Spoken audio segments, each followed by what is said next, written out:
কেমন আছো তোমরা সবাই? আশা করছি সবাই খুব ভালো আছো আর আমি ভীষণ ভালো আছি। তো দেখো, অনেক দিন হলো কি তোমাদের সাথে ডেইলি ব্লগ ভিডিও যেটা হয় আর কি সেটা শেয়ার করা হয়নি। তো আজকে ভাবলাম তোমাদের সাথে আজকে একটু ব্লগ ভিডিও শেয়ার করব। তো আজকে হচ্ছে বুধবার।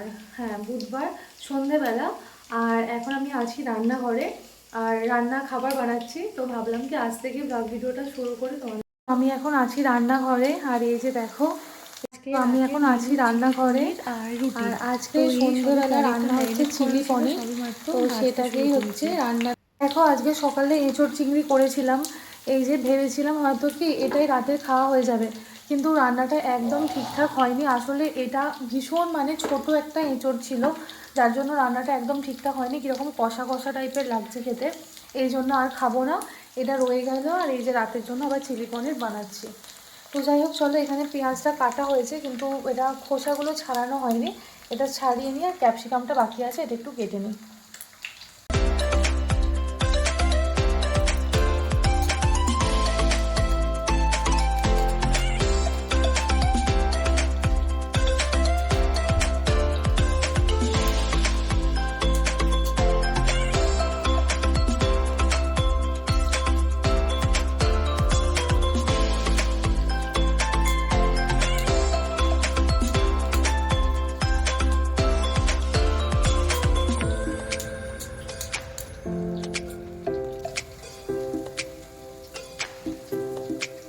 এই কাজগুলো করতে করতে আমার নিজের কিছু কথা তোমাদের সাথে আজকে শেয়ার করি, চলো।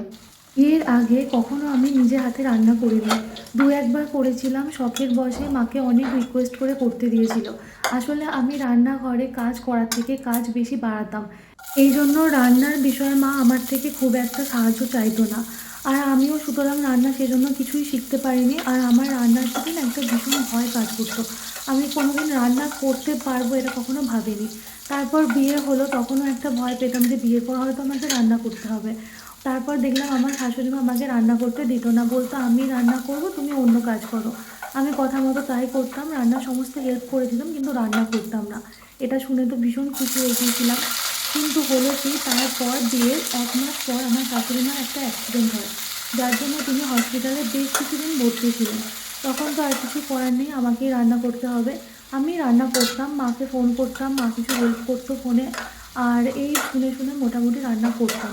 সেইটা থেকে আমার ননদের, আমার হাজব্যান্ডের, আমার কিছু কিছু রান্না খুব ভালো লাগে। তারপর তো যখন মা বাড়ি এলো, সুস্থ হলো, তখন বলতো যে বৌদি ভাই এই রান্নাটা করেছে, খুব ভালো হয়েছে, খেতে খুব ভালো লেগেছে। তারপর থেকে একটু মনে সাহস এলো যে হ্যাঁ, তাহলে হয়তো আমি রান্না করতে হয়তো পারবো। ওখান থেকেই বলতে পারো রান্নার হিসেবে পথ চলা আমার শুরু। আর আমাদের বাড়িতে না সবাই ভীষণ খেতে ভালোবাসে, নানা রকমের ভ্যারাইটি কিছু খাবার খেতে খুব ভালোবাসে। তো সেই মতন আমাকে বলতো, আমিও কিছু ভিডিও দেখতাম, ভিডিও দেখে করার চেষ্টা করতাম। খুব খারাপ হতো না, ভালোই লাগতো সবার। তো কিছু কিছু খাবার খুব ভালোও লাগে, সেটা বারবার করতামও। তো এখান থেকে একটু কি ভয়টা কেটেছিল রান্নার প্রতি, যে রান্না আমি এবার হয়তো সত্যিই করতে পারবো। দাঁড়াও, পরের ঘটনাটা তারপরে বলছি, আগে তোমাদেরকে রান্না সম্পর্কে ছোট্ট একটু কথা বলে রাখি। আশা করছি এটা তোমাদের কাজে লাগবে। এখানে হচ্ছে সসটা একটা বাটির মধ্যে নিয়ে নিলাম, যাতে পরিমাণে অসুবিধা না হয়। আর এখানে তো পনিরগুলো ভাজাই রয়েছে, আর এখানে ক্যাপসিকাম আর হচ্ছে পেঁয়াজটা একটু ভেজে নিচ্ছি। আসলে কি বলো তো, এটা না মানে নুনটা এখনো পর্যন্ত দিইনি, কারণ কি নুনটা দিলে না একদম নরম হয়ে যায়, ক্রাঞ্চি ভাবটা চলে যায়। সেই জন্য এখনো পর্যন্ত নুনটা এখানে দেওয়া হয়নি, এমনি একটুখানি ভাজা করছি। জাস্ট হয়েই এসেছে এরপর। আর এখানে একটু জল গরম বসিয়েছি। আসলে চিলি চিকেনের সময় না ঠান্ডা জলটা দিই না, জল গরম করেই দিই, এইটাই আর কি। তো চলো, এরপর একটু নুন আর চিনিটা স্বাদ মতন একটু দিয়ে দিই। এবার রান্না হতে থাক, তারপরের ঘটনাটা হচ্ছে, তারপরে হঠাৎ করে আমার হাজব্যান্ডের ট্রান্সফার হয়ে গেল আমার বিয়ের 1 বছর পর। তখন তো মানে আমার একদম চক্ষু চড়কগাছ, যে এরপর তো আমাকেও চলে যেতে হবে। ওখানে গিয়ে আমি কিভাবে কি রান্না করবো, আমি তো রান্না কিছুই পারি না। বা সেরকমভাবে রোজ যে ডাল ভাত তরকারি করতে হয় সেভাবে তো আমি কিছু পারি না। নর্মাল ভ্যারাইটি কিছু রান্না শিখেছিলাম, কিন্তু ওই সাধারণ খাবারগুলো পারতাম না বানাতে।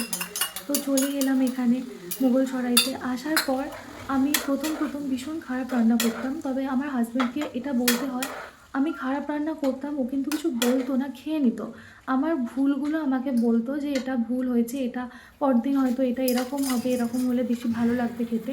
এটা বলতো, কিন্তু কখনো বলতো না যে রান্না করতে পারছো না, ভালো হচ্ছে না, খাবো না, এই ধরনের কথা বলতো না। আমাকে সবসময় শেখানোর চেষ্টা করতো কী করলে আরও ভালো হবে। আমার হাজব্যান্ডও খেতে ভীষণ ভালোবাসে, তো ওরও নিত্য নতুন নানা রকমের খাবার খেতে পছন্দ করে। তো ওর যেটা খেতে ইচ্ছা করে আমাকে বলে, একটা করে রেসিপি আমি দেখি, দেখে বানানোর চেষ্টা করি। হয়তো প্রথমবারই ঠিক হয় না, আস্তে আস্তে কিন্তু ঠিক হয়ে যায়। তো এটা আমাকে বলতে বাধ্য আমি, যে আমি রান্নাটা শিখেছি সত্যি আমার হাজব্যান্ডের থেকে। আমাকে হাতে ধরে না শেখালেও ও আমাকে প্রত্যেকটা ভুলগুলো ধরে দেয়। ভুলগুলো ধরে দেয় বলেই আজকে হয়তো সব কিছু রান্নায় আমার পারফেক্ট হয়ে গেছে। এটা পুরোটাই আমার হাজব্যান্ডের ক্রেডিট। জল দিয়ে দিয়েছি, এখন রান্নাটা হচ্ছে, বেশ কিছুটা সময় লাগবে, প্রায় হয়েই এসেছে। এরপর একটু রুটি করব, ব্যাস তাহলেই হয়ে যাবে। আর আমাদের পনিরটা কী বলো তো, উত্তরপ্রদেশে আসার পর থেকে না পনিরের অনেক রকমের রেসিপি ট্রাই করেছি, বাট সবথেকে বেশি ভালো লাগে চিলি পনিরটা। একটু স্পাইসি হয়ে যায়, তাও কিছু করার থাকে না। আর অনেক দিন হয়ে গেল কি আমাদের এবারে পনিরটা করাই হয়নি, মানে বাড়িতে সেভাবে থাকা হচ্ছে না, ঘুরতে বেড়াতে শুধু চলে যাচ্ছি। তো এই জন্য অনেক দিন হয়নি, তাই ভাবলাম কি অন্য কিছু করবো না, হালকা ফুলকা কিছু রান্না। আজকে একটু স্পাইসি থাক, কোনো অসুবিধা নেই। তো এই জন্য আর কি চিলি পনিরটা আজকে হচ্ছে। অনেক দিন বাদে চিলি পনির বানাচ্ছি, জানি না কেমন কি টেস্ট হবে। আসলে আগে করতাম, মানে যখন প্রথম এসেছিলাম এখানে, তখন কিছুদিন ছাড়া ছাড়াই চিলি পনির হতো। আর পনিরের না অন্য কোনো মানে প্রিপারেশানগুলো আমার ঠিক সেরকম অতটা ভালো লাগে না। আর চিলি পনিরটা হলে বেশ ভালো লাগে, একটু স্পাইসি হয় ঠিকই, কিন্তু বেশ খেতে ভালো লাগে। এদিকে তো রান্না প্রায় হয়েই এসেছে, এরপর হচ্ছে কি রুটি বাকি আছে, রুটিটা করবো, ব্যাস তাহলেই হয়ে যাবে। ফোনটা খারাপ হয়ে গেল, এঁচোড়টা কি করব কি জানি।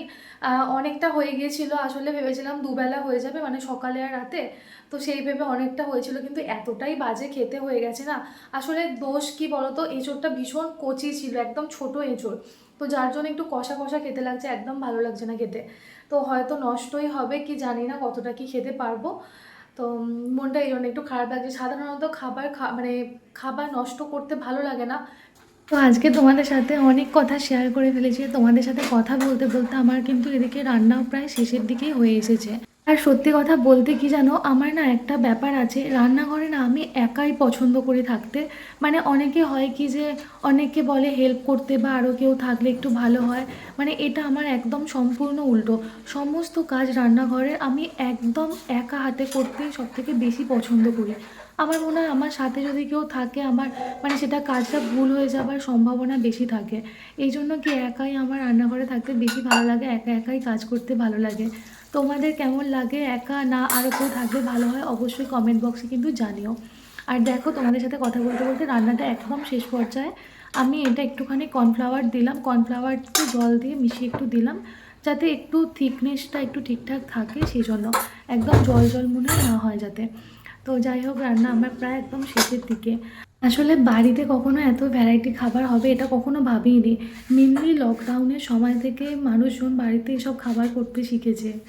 দেখো এদিকে চিলি পনির রেডি হয়ে গেছে, কেমন হয়েছে অবশ্যই জানিও। অনেক দিন পর করছি, জানি না কেমন টেস্ট হবে। তো এইরকম দেখতে হয়েছে।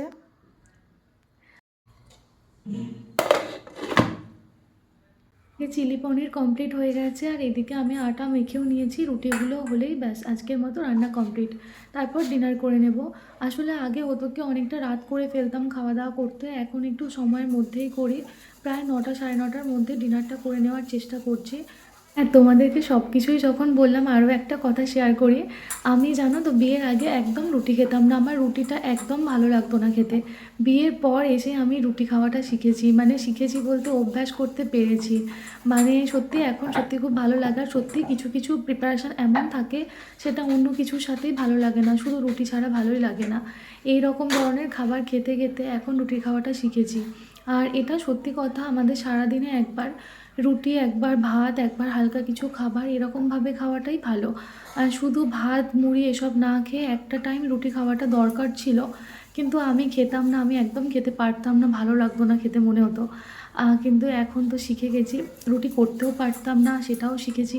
আস্তে আস্তে বলতে পারো বিয়ের পর সত্যিই মেয়েদের জীবনটা বদলে যায়। আমি নিজে আমার জীবনটা দিয়ে দেখছি সত্যি অনেক চেঞ্জ হয়ে গেছে। তবে হ্যাঁ, এটা আমি বলব, আমার ভীষণ ভালো লাগে, বাড়ির কাজ শিখে গেছি। আর মানে শিখছি, এখনও শিখছি, শিখতে অনেক বাকি আছে। তবে ভীষণ ভালো লাগে। মানে আমার কাছে মনে হয় যে বাড়ির কাজ করা মানে হাউসওয়াইফ যেটাকে বলি আমরা, সমস্ত বাড়ির দেখাশোনা করা, বাড়ির কাজকর্ম করা, এই জিনিসটা খুব একটা সহজ না। কিন্তু তা হলেও আমি এই কাজটাকে ভীষণ ভালোবেসে করি এবং অনেকটা শিখেওছি। আর নিজের বাড়ির কাজ নিজে হাতে করার একটা আলাদা রকম ভালোবাসা থাকে। সেই ভালোবেসেই কাজগুলোকে করি, সত্যি ভালো লাগে খুব। তো আমার রান্না তো কমপ্লিট হয়েই গেছে, আর এটা হচ্ছে লাস্ট রুটি। তো রাতও অনেকটা হয়ে গেছে, এবার খাওয়া দাওয়া করবো। তো যাই হোক, চলো আজকের ব্লগ ভিডিওটা তাহলে এখানেই শেষ করছি। দেখা হবে পরের ভিডিওতে।